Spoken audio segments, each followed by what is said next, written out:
자, 서울 아파트 매물 추이인데요. 보시면 지금은 8만입니다. 여기 이제 6월까지 한 건데요. 5월 말 6월 초까지는 8만 5천이었고, 이게 8만으로 줄었습니다. 그리고 모든 요 아파트 매물도 조금 줄었어요. 중요한 점은 이겁니다, 여러분.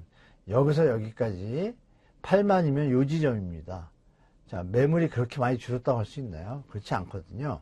서울 아파트가, 한 달에, 6월 달에 거래량이 아마 7,000건 넘게 나온 거로 마무리가 될 텐데요. 7,000건이 소화가 됐으면 8만 5천에서 7만 8천 건대로 매물이 줄어야 되는데, 여전히 8만 건이요. 그러다 5월 달도 한 5천 건 거래가 됐어요. 그럼 12,000건을 빼면, 12,000 빼면 얼마입니까? 7만 3천 건이 돼야 되는데, 지금도 8만이에요. 그 얘기 뭐냐면, 계속 매물이 나오고 있다는 겁니다. 거래량이 8만 건이면 10배 물량이 많은 거잖아요. 거래량보다 매달 그렇게 존재하잖아요. 그러니까 우리 시장을 보실 때 매물량과 이 수요 거래량의 어떤 간격, 갭, 이걸 잘 판단하시면, 예를 들어서 매물이 2만 개, 3만 개인데 거래량이 막 5천 개, 1만 개 터져요. 그럼 시장은 정말 급상승장으로 바뀌겠죠? 지금은 이게 힘이 예전 같지 아직은 않다.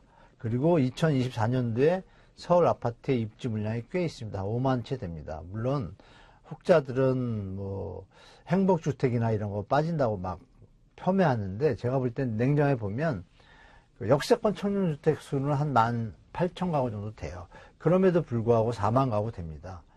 그러면 행복주택은 도시형 생활주택도 껴있지만 거의 아파트 수준이거든요. 조금 작긴 하지만. 근데 여러분 뭐 송파, 강남에 조그만 35제곱미터 아파트 10억씩 하잖아요. 그런 것들이 공급이 되면 그걸로 가는 수요가 줄겠죠, 당연히.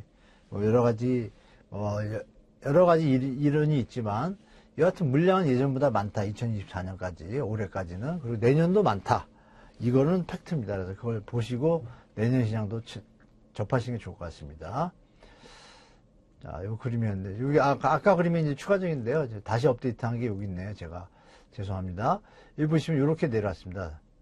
물량이. 그러면 전체 그림에서 흐름이 보이시죠? 근데 전월세는 줄었어요. 그럼 여기서 우리가 좀 아이러니한 게 있죠. 전월세가 이렇게 줄면 매매 거래량이 늘어나가지고 매물이 많이 줄여야 돼요. 매물이 잘 안 줄잖아요. 이 부분이 여러분들이 시장을 잘 냉정히 판단하시는 부분이라고 말씀드리고 싶어요. 왜 매물이 안 줄까? 팔려는 사람이 계속 많다? 그건 무슨 얘기예요? 미래에 대해서 주택가격의 상승이 계속될 거라 그러면 매물이 이렇게 남아있을 수가 없죠. 누가 팔겠어요? 근데 자꾸 나와요, 물건이. 이것도 시장의 한 요인이다. 그러면 우리가 이게 계속 이어질지에 대해서, 지속 가능한지에 대해서는 퀘스천을 한번 찍어봐야 된다고 말씀드릴게요. 자, 그러면 이제 전세가가 이제 62주 상승한다는 얘기 있잖아요, 여러분. 그 얘기도 이제 제가 보는 팩트를 좀 말씀드릴게요. 여기 보시면 이게 1990년대부터 올라온 90년대부터의 데이터를 KB 통계입니다. 여기 제가 다 원데이터를 받아서 그림을 만든 건데요. 보시면 어때요, 여러분? 이 전세가율이 요색은 전국이고요. 회색 파란색은, 이 붉은색이 나는 건 서울의 전세가 비율이에요. 그러면 영끌 시절에 우리가 집값이 불타고 이럴 때는 전세가 비율이 어느 정도 되냐면, 여기 2014년 이때잖아요. 불타기 시작할 때가 최소 65에서 75까지 갈 때, 이때가 밀어붙일 때입니다. 쭉 65%. 서울은. 전국도 비슷합니다. 전국도 65, 70 정도부터 밀어붙이기 시작합니다. 불장이 나는 거죠. 여기는 이제 완전 바닥이고 조정기고. 그러면 현재를 볼까요, 여러분? 현재 어때요? 53.7입니다. 갭이 커요. 전국도 67.1. 별로 못 올랐잖아요, 전세가. 60 몇 조 올랐다고 하는데. 그러면 우리가 판단을 이렇게 볼까요, 여러분? 이게 왜 낮을까? 주택가격이 여전히 지금 회복을 하는, 저는 이제 조정될 거라고 보는데, 이게 회복이 아니라 버블이 더 낀다고 보는데, 버블이 더 끼니까 전세가율이 올라가도, 전세가율이 뭐, 만약에 100만 원이 올랐는데, 매매가가 200만 원 오르면 어떻게 돼요? 비율은 그대로 유지가 되죠. 지금 그 수준인 거예요, 이게. 전세가율 62주인데도 불구하고, 매매 가격이 또 회복을 하니까, 이 전세가 비율은 요 정도밖에 안 됩니다. 이건 뭐야? 하락기 수준인 거예요. 그러니까 지금 전세가 비율 때문에 매매가 상승한다 이 기사를 언론들에서 계속 쏟아내잖아요. 잘못된 거죠. 기억을 더듬으세요, 여러분. 그 전세가 비율에 대해서 그 전 정부 때는 이게 뭐 이런 얘기는 적절하지는 않지만 언론이 좀 편향적인 부분이 있습니다. 언론이 약간 부동산에 친화적이에요. 그 부분이 우리가 시장을 확대 해석하거나 그 덕분에 2022년도 상반기, 2021년도 하반기에 정말 영혼을 끌어모아서 샀던 젊은 친구들이 지금도 고생하고 있잖아요. 이 부분에 대해서 여러분들이 냉정하게 보셔야 될 게 시장 친화적이라는 건 뭐예요? 국민들의 입장이나 이런 걸 생각하는 것이 아니라 일단 상승해야 팔아먹고 남기는 이런 세력들도 분명히 존재합니다. 정상적인 투자자도 분명히 있지만 정상적인 투자자는 아까 그림에서 봤듯이 저점에서 사가지고 경제 순환에 맞춰가지고 자산 가격이 상승했을 때 정상적인 투자로 수익을 창출하는 것인데 우리나라는 전세 레버리지 때문에 급하게 갭 투자, 갭 투기 형태가 너무 확대돼가지고 약간 왜곡된 시장이 좀 그냥 몇 년간 좀 있었잖아요. 그래서 좀 가격이 좀 고평가됐고 그 부분이 조정기인데 이게 조정을 못 받고 있는데 이 데이터가 전세가 비율이 증가하니까 매매가가 올라간다라고 보도가 나면 일반 생업에 바쁘신 소비자들은 착각을 하고 쫓아올 수는 있습니다. 근데 막상 와보니까 시장에서 어때요? 5억일 때 여러분 전세가 비율이 50%면 2억 5천이잖아요. 그러면 2억 5천만 있으면 내가 집을 살 수가 있어요. 근데 이게 10억이 됐잖아요. 10억, 15억 됐거든요, 지금. 서울 같은 데는. 10억이 됐을 때 50%면 얼마예요, 여러분? 5억이 필요하잖아요. 그러니까 쉽게 말하면 이때 50%는 2억 5천이면 주택을 살 수 있었는데 추가로 자본을 투입하면 지금은 5억이 필요해요. 갭 투자분의 전체 볼륨의 기준이 높아지니까 실제 수요자들이 쫓아갈 수 있는 부담 능력은 반감된 거예요. 그래서 거래량이 쭉 치고 가지 못하는 부분에 다다를 거라고 저는 예측이 되는 거고, 이 부분이 앞으로 이게 좀 더 올라서 65% 수준까지 왔다. 이러면 이때는 이제 상승장이 이어진다고 보시면 될 것 같습니다. 제가 볼 때. 이게 앞으로 어떻게 될지 모르겠어요. 제가 볼 때. 지금 현재로서는 전세가 비율이 매매가를 떠받칠 수준은 아니다라는 거 보면 맞습니다. 다만 서울 지역에서도 이 강남 4구와 노두강, 마영선 이렇게 선호 지역 7개구 빼고 서울에 25개구인데 그러면 7개구 빼면 18개구가 남아있잖아요. 그 중에 몇 개구는 좀 강세고 나머지 15개구 정도는 지금 20%, 15% 정도 조정된 상태거든요. 거기에 지금 전세가율이 만약에 개별적으로 단지를 봤을 때 65%, 70%, 75% 같다. 이거는 이제 개별적으로 접근하시면 된다라고 말씀드릴게요. 자, 그러면 이렇게 전세 가격이 62조 오르면 여러분 전국 임차권 등기 추이 그림을 지금 보고 계신데 서울, 경기도, 부산 임차권 등기. 임차권 등기가 뭐죠, 여러분? 주인이 전세보증금을 못 돌려줘서 임차인이 경매 신청하는 거예요. 강제로. 그렇죠? 그러니까 이 부분이 그러면 전세 가격이 62주가 오르면 전세돈을 못 돌려줄 이유가 없잖아요. 여기서 여러분들은 시간에 대한 부동산은 이 텀이 길다 그랬잖아요. 시간에 대한 개념을 좀 가지셔야 됩니다. 지금 2022년도 1년도 여기 보시면 이게 2023년이에요, 여러분. 그러면 요거의 2년 전은 언젠가요? 2021년이겠죠. 이때 최고가였어요. 그때는 임차권 등기 이렇게 경매 붙이는 게 별로 없었어요. 100건, 뭐 200건이었어요. 지금 2000건이에요. 작년에. 10배가 늘어났어요. 전세가가 이때부터 오르기 시작했는데. 아이러니하잖아요. 이게 뭐냐면 10억이던 전세가가 지금 6억으로 빠졌다고 칠게요. 40% 내려왔어요.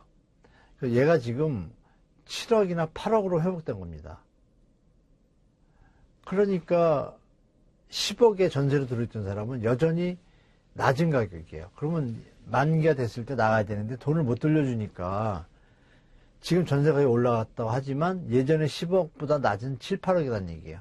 그럼 3억의 갭이 생기잖아요. 실제 사례가 서초동 반포 아크로리버파크가 여러분이 뭐 유명한 제일 뭐 아이콘이기도 하고 그 아크로리버가 2021년 고점에 국민 평형이 32평이 40에서 45억 갔습니다. 매매가가.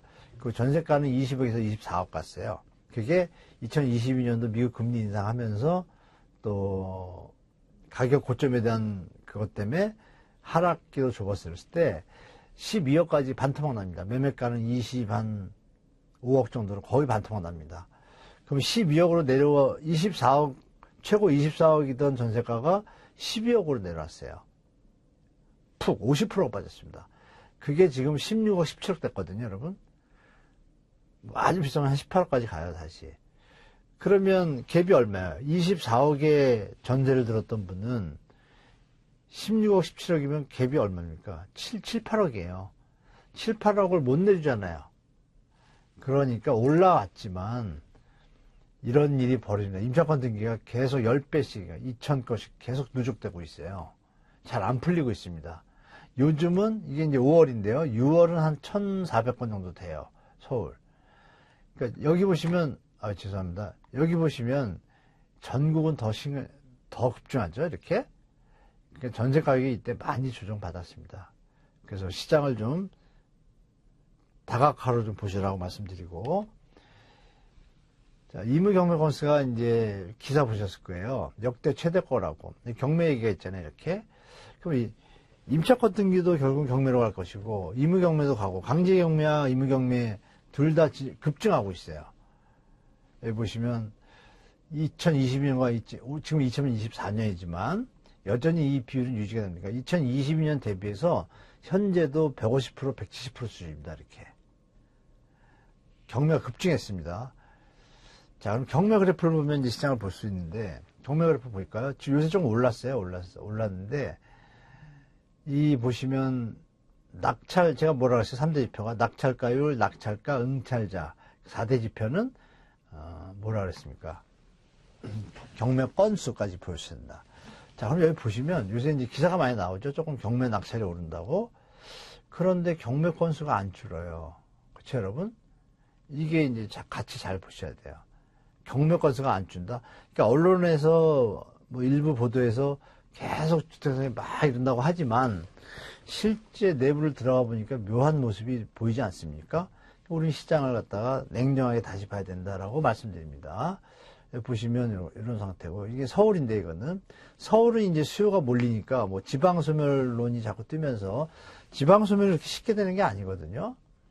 그것도 저는 개인적으로 여러분들이 좀 이해하실게, 부산이 300만 도시고요. 300만이 넘죠. 400만 도시를 바라봤었는데 조금 인구가 감소했습니다. 최근에 했는데, 그걸 계산하면은 7, 80년, 100년 지나야 소멸될까 말까인데, 그러면 서울도 마찬가지인데 자꾸 언론에서 지방소멸을 부추깁니다.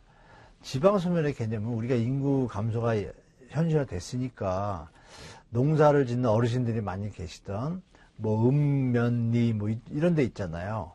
이런 데는 당연히 소멸되죠. 그건 전 세계 똑같아요. 도시화 때문에. 근데 그거를 확대 해석해가지고 자꾸 지방소멸로 몰고 가는데, 지방소멸 되려면 멉니다. 같이. 그런 부분이 갑자기 심리를 자극하니까 지방에 있는 자산가들이 이건 안 되겠다, 서울로 하겠다. 이게 이제 붐이 좀 일어났어요. 작년하고 올해. 겹쳤음에도 불구하고 현재 시장 상황은 냉정하게 보시라는 말씀을 드릴게요. 그렇게 몰림에도 불구하고 예전과 다르게 보시면 좀 올라가기 시작했습니다. 이렇게 정부 정책과 맞잡아서 올라갔는데 경매 건수가 중요하죠. 어때요, 여러분? 줄질 않아요. 이 정도 올라가면 쭉 빠져줘야죠. 시장이 좀 묘해요, 지금. 제가 볼 때. 그럼 우리가 판단할 거는, 낙찰가와 낙찰가율은 상승했다고 뜨는데, 응찰자 수는 또 감소했습니다, 한때. 그러면 이게 뭔가 시장에 우리가 보이지 않는, 안정적인 추세를 이어가기에는 부족하지 않나라고 의심할 수 있겠죠, 여러분? 그런 걸 좀 체크해서 말씀드리고. 그래서 낙찰가율이 뭐 90% 간다는 거는, 한번 부동산이 유찰이 되면 어떻게 돼요, 여러분? 이렇게 경매분이 많은데, 여러분, 여기 29%, 30%잖아요. 뭐가? 낙찰률이.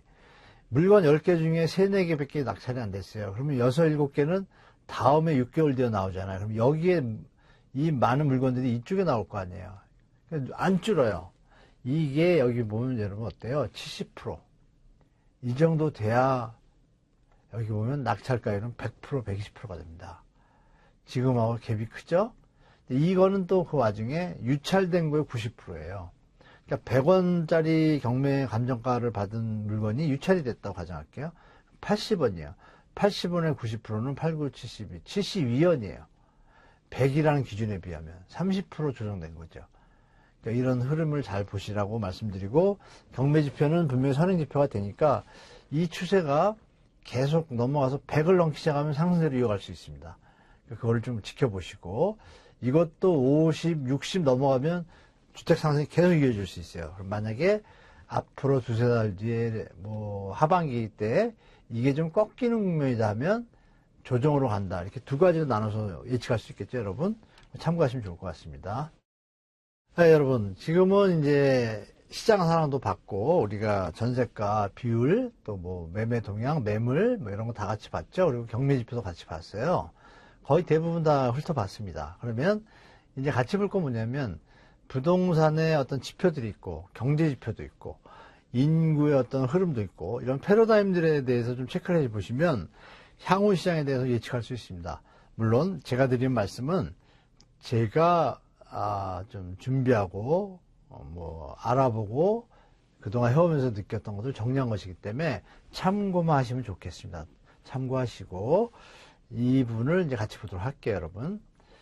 자, 일단 경제 지표 상황부터 보겠습니다. 보시면 여러분, 이게 이제 프레드라고 미국의 여기 보시면 가버먼트라고 되어 있잖아요. 정부에서 연결되는 세인트 루이스 이쪽의 은행에서 전국의 어떤 데이터 경제 지표들을 좀 통과하는 통계청 같은 데가 있어요.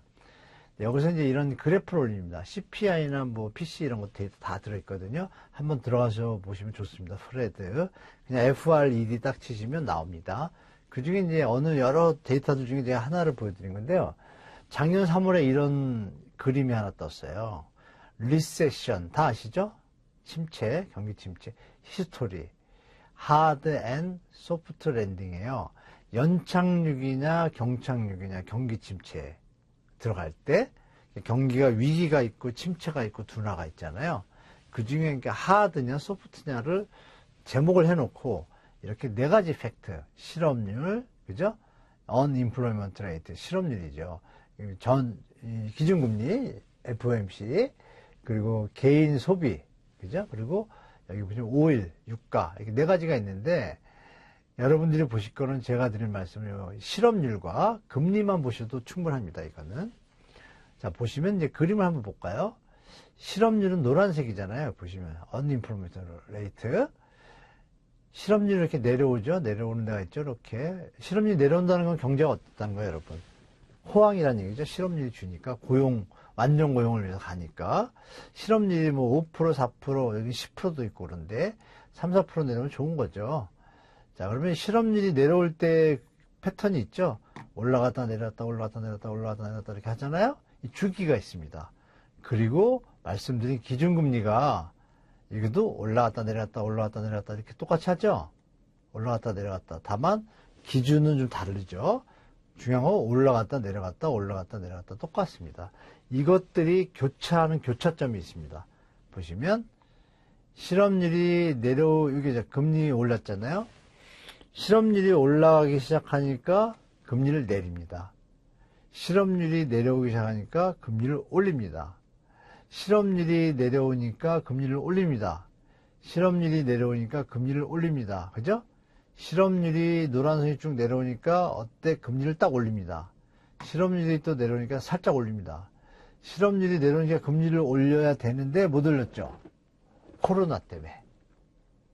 이 그림을 이해하시고, 그리고 여기 막대들이 있습니다. 이렇게 여러분, 막대. 이게 뭐냐면 미국의 역대 경기 침체 위기입니다. 70년대부터. 그러면 여기서 보실 게 뭐냐면 이렇게 교차되는 지점 이후에 1년에서 2년 사이에 무조건 경기 위기 침체 둔화 중에 하나가 생겼다는 얘기예요. 이거 2008년 글로벌 금융입니다. 자, 쭉 해서, 자, 여기서 중요한 거는 금리를 미국이 올렸잖아요, 여러분. 올렸죠? 올려가지고 지금 몇 년 됐어요? 1년, 2년 차예요. 그래서 이거를 잘 넘길지 안 넘길지를 미래를 모르니까, 죄송합니다. 미래를 모르니까 프레에 대해서 이걸 미리 올린 거예요. 왜? 시장 참여자들한테 이런 시장의 패턴에 맞춰서 자산 관리를 하라고 힌트를 준 겁니다. 그래서 우리 수강생 여러분들도 그러면 조정의 국면이 좀 올 수 있겠다는 예측은 필요합니다. 다만 경제라는 게 지금 역사는 되풀이되지만 최근에는 이제 금융 기법이나 툴이 많이 발전을 해서 정부의 역할이 커지면서 뭐 헬리콥터로 돈을 뿌린다든지 여러 가지 뭐 기법이 많잖아요. 그래서 은행이 자빠졌는데도 멀쩡하고 미국이 그죠? 최근에 작년에 그러니까 이런 부분들을 종합해 보면 변동성 분명히 있겠구나 예측하고 자산 관리 하시라고 힌트를 준 겁니다. 그래서 이 부분 말씀드리고 그러면 이제 장단기 금리 역전 얘기 많이 들으셨을 거예요. 이 90% 이상 거의 100%입니다. 100%. 장단기 금리라는 게 이제 10년물하고 2년물 그리고 10년물하고 3개월물의 금리 스프레드 차이를 이제 체크하는 겁니다. 그러면 금리가 단기 금리가 더 높거나 역전되면은 숫자가 마이너스로 나오겠죠. 보통은 장기 금리가 더 높아요. 장기 금리가 3%고 단기 금리가 2.5%면 플러스 0.5인데 단기 금리가 갑자기 더 높으면 어떻게 돼요? 마이너스가 뜨겠죠. 그 마이너스가 뜨는 시점에서 여기 보시면 마이너스 다 경제 위기가 그 뒤에 오죠. 둔화가 똑같습니다. 마이너스이고 좀 이따 터지고 마이너스니까 터지고 마이너스 터지고 마이너스 터지고 이러죠. 요 패턴을 이제 미국에서도 얘기를 해줍니다. 그래서 여러분들이 지금 장단기 금리 역전이 좀 꽤 되고 있거든요. 그러니까 이 가능성도 있다는 걸 염두에 두시고 자산 관리 하시라고 말씀드리겠습니다. 자, 그리고 이제 이거는 미국이 금리 인하와 경착 연착, 제가 이제 말씀드릴게, 제가 2년 전에 미국 금리 올리고 나서 2022년도 말, 그때 그 다음에 이제 위기가 있으니까 금리 인하할 거다라는 뭐 뷰들이 많았는데요. 경제를 많이 좀 접하다 보면 저는 그때 그랬습니다. 이거 최소한 1년 반은 금리 못 내린다라고 얘기를 했고, 그건 뭐 공부하시는 분들 다 아세요. 아시는데 이제 시장이나 언론에서는 계속 또 주식 쪽에 근무한다는 좀 금리가 인하해야지 시장이 좋아지니까 계속적으로 이제 뭐 시장에 어떤 뷰를 던지죠. 인하할 거라고. 그게 벌써 2년째입니다. 그죠, 여러분? 아시죠? 2년째 금리 인한다고 언론들이 얘기해 왔어요. 이제서야 조금 됐잖아요. 2년 정도 돼가니까. 그죠? 딱 2년 차입니다. 그러면 2년 차가 되는 시점이 이제 9월 정도 인하 얘기가 나오잖아요. 그럼 그 인하에 대한 부분이 아직도 인플레이션이 확실히 안 잡혔다는 여론이 많다 보니까 미국 대선하고 겹치니까 좀 혼동스러워요. 그렇죠? 여기 이제 쓰신 걸 보면 자 보세요. 3%에서 최근에 2022년도 금리 인상처럼 급하게 올립니다. 거의 2배. 그죠? 올리고 나서 경제가 다시 이제 실업률이 좀 늘어나기 시작하고 인플레이션이 좀 잡히는 것 같으니까 내리니 많이 상황으로 살짝 내렸습니다. 내렸더니 또다시 인플레이션이 발생한 거예요. 그러니까 다시 살짝 올렸어요. 그랬다가 살짝 여기 보시면 4.75 인하 후 다시 6.25 인상. 다시 제자리를 찾아가는 거예요. 여기는 더 올랐습니다. 여기는. 요 시기를 근데 요거는 2001년 여러분 IT 버블 아시죠? 이 정부 정책과 상관없이 IT 버블이 터진 거고 고평가됐다라고 정부의 통화 정책상으로는 소프트 랜딩이 여기까지 잘 됐습니다. 95년부터 2000년까지. 이게 미국의 11번의 이 금리 인상 시기가 있잖아요. 이렇게. 이게 다 한 11번 정도 돼요. 이 이후부터. 그 중에서 유일하게 한 5년 동안 소프트 랜딩한 이 중에 딱 요 시기입니다.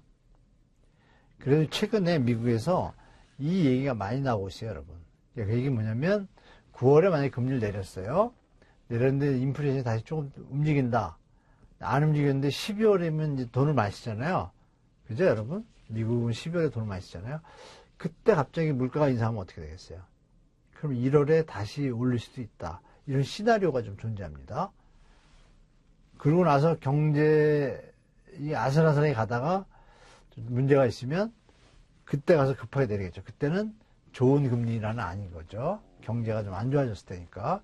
이걸 좀 같이 보셔라라고 좀 말씀드리고 싶어요. 그래서 금리 인하와 또 대한민국은 또 특히나 다른 게 이미 2024년 현재 금리 인하를 적용한 말씀드렸던 LTV 80%의 정책금리, 물론 소득 순위별로 다 달라요. 다르지만 그래도 뭐 1억, 2억 넘어도 3.5%니까 부담이 크게 없잖아요. 그거를 지금 이자 기준금리를 생각할 때 적정 대출 금리는 4.5에서 6% 사이에 되거든요. 근데 지금 정책금리가 3.5, 뭐 작은 건 2%, 2.5%니까 그러면 갭이 발생하잖아요. 그건 지금 우리 이자 차액 보전이라는 계정이 있어요. 국가 계정에. 그 이자를 가지고 국민 세금 이자로 대신 내고 있습니다. 이자 차익을. 그러니까 억지로 지금 시장을 좀 받치고 있다는 거를 우리가 이해하셔야 될 것 같아요. 그것이 어느 적정선에서 시장에 왜곡을 주지 않는 어떤 취약계층이나 청년들을 위해서 정책금리를 쓰는 거는 원래 정책 이자 차익 보전이라는 계정이 정부 예산을 투입할 때 취약계층이라든지 중소기업이라든지 자영업자들을 이렇게 좀 뭐랄까요 활성화시키고 발전시키기 위해서 투입될 때 국가가 이자 차익을 감수하고 지원해 줄 때 그걸 이자 차익 보전이라고 해요. 이번에는 주택 쪽에 좀 무리하게 이게 많이 들어가는 것 같아요. 좀 적정해야 되는데 계층도 없고 뭐 2억을 받아도 연봉이 2억인 1억 2억인데 그걸 지원한다. 좀 약간의 미스매치가 좀 존재합니다. 그래서 이것이 지속 가능하기는 쉽지 않겠다는 판단이 좀 들거든요. 그러면 금리 인하를 우리 만약에 대한민국도 같이 했을 때 시나리오 볼까요? 했을 때 미국이 그러면 지금 시나리오상은 최대 1%입니다. 내년까지 4.5거든요. 우리 3.5잖아요. 이 부분에서 조금 금리 인하를 했을 때 현재 부동산 가격이 정부 정책 자금 정책 대출 금리로 인해 가지고 부동산이 약간 회복됐잖아요. 서울은 지방은 괜찮은데 그러면 정부 당국은 고민을 하겠죠. 어떻게 고민해요? 이게 금리 인하를 미국 따라가지고 0.25를 낮추면 분위기 때문에 또 가계부채가 많아지는 주택가격 상승 버블이 오면 문제가 있다고 판단하잖아요. 하는 충분도 자꾸 얘기하고 그러면 우리가 들었던 DSR을 나오는데 스트레스 DSR 얘기했잖아요. 이거를 가지고 아마 가상금리를 높일 수도 있어요. 투트랙 전략 이렇게 할 수도 있는데 제가 뭐 정책 당국자는 아니니까 100% 확단할 수 없지만 분명히 정부도 고민하고 있을 거다. 가계부채 문제 때문에. 그래서 우리가 미국이 금리를 내린다고 해서 급하게 따라갈 수 없다는 거는 아셔야 되고 내린다 할지라도 투트랙으로 차별화될 거다. 주택시장과 일반 자영업자나 건설회사를 위한 금리 조정이 약간 다르게 나타날 것이다. 그건 이제 운영의 어떤 묘인데요. 정부가 어떻게 할지는 저도 모르죠, 사실. 정부의 입장을. 정상적인 미래를 위해서는 투트랙이 맞습니다. 자, 자영업자 힘든 분들이나 건설업자의 이자 부담을 좀 줄여주기 위해서 이 금리를 약간 낮추는 건 도움이 되죠. 그런데 부동산 시장에는 이게 자칫하면 버블이 생기니까 이쪽은 소득이 부담 가능한 소득을 버는 사람들, 갭투기 일으키지 말고 그런 사람들한테만 하려고 하면 가상금리 제도가 들어가야 되는 거죠. 스트레스 DSR이. 그래서 스트레스 DSR을 적용하면 금리를 낮추더라도 실제 대출금리는 인상하는 효과가 있어요. 그 부분을 이제 정부가 잘 쓸 거라고 저는 예측이 됩니다. 이번에는 가계부채가 너무 심각하기 때문에. 자, 가계부채가 심각하다는 얘기는 이제 이 그림하고도 연결이 되는데 여러분들이 들어보신 피케티의 21세기 자본론이라고 있습니다. 뭐 얘기 많이 들으셨죠? 이게 뭐냐면 500여 년 동안의 전 세계의 데이터 그 국민 대차 대조표라고 하죠. 대한민국은 그거 만든 지가 그렇게 오래되지는 않았는데 그 대차 대표 상에 이제 1년에 기업과 가계와 이 버는 돈 있잖아요. 이 경제 주체들이 버는 돈 대비 자산의 가치의 비율을 나타내는 게 이제 피케티 인덱스라고 해요. 피케티 지수. 그 중에서 기업, 정부, 가계와 기업만 가진 것에 대비한 거는 인덱스 1이라고 하고 국가까지, 그러니까 정부죠. 정부까지 합친 거에 자산 가치에 또 하는 거는 이제 2라고 하는데 일단 1을 많이 씁니다. 1을 쓰는데 여기 보시면 여기 뭐 설명이 있잖아요. 국민 순소득과 국민에는 이제 비영리 법인부터 다 들어갑니다. 국가 총자산에 대한 배율을 나타낸 것으로 일본은 7, 미국은 4.8, 이탈리아 7 이렇게 써 있죠. 이때 뭐예요? 버블 붕괴. 요 비율이 이 정도 갔을 때 버블이 붕괴가 된 시점이에요. 공교롭게. 그거를 이제 피케티가 이제 보고서, 그러면 7, 8 정도, 700%, 800% 되면 위험하다라고 얘기를 한 겁니다. 그래서 대한민국은 한국은행에서 BOK죠. 뱅크 오브 코리아 약자입니다. BOK 자료 산출 방지에서 지금 현재 11.6이 나오는데요. 이게 어떤 의미냐면, 일본에 여기 보시면 어때요? 그러니까 아까 말씀드린 대로 가계와 기업에 대한 비율이 1이고, 인덱스가 가계 기업 정부 다 합하면 2라고 그랬잖아요. 자, 보시면 일본이 여기 7이죠. 7. 가계 기업 정부 다 합했을 때 1990년입니다. 버블 터졌죠, 여러분. 미국이 최고점이 언제예요? US 여기에요. 500% 정도 때, 그죠? 언제? 2008년 글로벌 금융이 터지죠. 이탈리아가 터졌죠. 언제? 꼭지가 어디에요? 7, 6일 때 2010년 피그스 사태. 스페인도 터졌죠. 그러니까 공통적인 게 뭐냐면은 이 수치가 7, 8 넘어가면 위험한 거죠. 5, 6도 위험한데 이거를 이제 정부까지 가산하면 더 숫자가 높아져요. 일본이 이 숫자를 정부까지 가계 기업만 하니까 9.8이고 7이에요. 가계 기업 정부를 다 합치면. 그러면은 하여간 7, 8, 9 넘어가면 위험하다는 건 좀 아시겠죠, 여러분? 대한민국이 11.6입니다.